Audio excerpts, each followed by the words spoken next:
এই মহিলার ছুরি চালানোর অসাধারণ দক্ষতা ছিল। তিনি খুব সহজে হাড় থেকে মাংস আলাদা করতে পারতেন। কিন্তু তার পাশে দাঁড়ানো সুপারভাইজার ভাবলেন যে সে শুধু ছুরিয়ে চালাতে পারে। সে কি রান্না করতেও জানে? এরই মধ্যে রেস্টুরেন্টে একজন ফুড ক্রিটিক এলেন। টেবিলে নানা ধরনের খাবার দেখে তিনি খুশি হলেন। কিন্তু যেই এক কামড় নিলেন, তার মুখ কালো হয়ে গেল। তিনি সরাসরি বলে দিলেন, মশলা একদম বাজে, স্বাদ খুব খারাপ। সবাই লজ্জিত হয়ে গেল। তখনই পাশের রেস্টুরেন্টের অহংকারী মালিক এসে পড়লেন।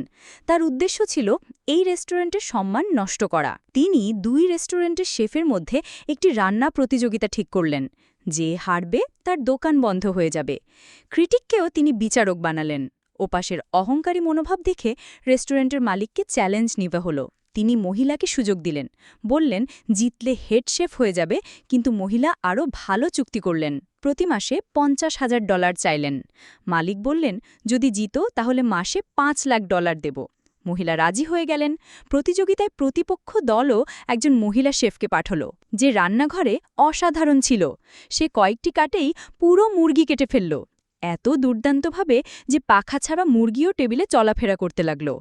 এদিকে আমাদের মহিলা ধীরে ধীরে প্রস্তুতি নিচ্ছিলেন। লোকেরা ভাবতে লাগল যে সে হয়তো কিছুই বানাতে জানে না।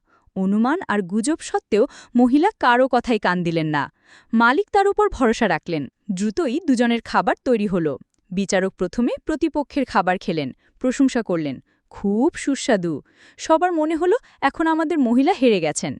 কিন্তু যেই তিনি ঢাকনা সরালেন, তার পাত্র থেকে একটি জাদুকরী পাখি উড়ে গেল, যা দেখে বাকি সব পাখিও ঘুরতে লাগল। লোকেরা দৃশ্য দেখে অবাক হয়ে গেল। বিচারক মহিলার স্যুপ চেখে আনন্দে নেচে উঠলেন এবং চিৎকার করে বললেন, এটা সেরা।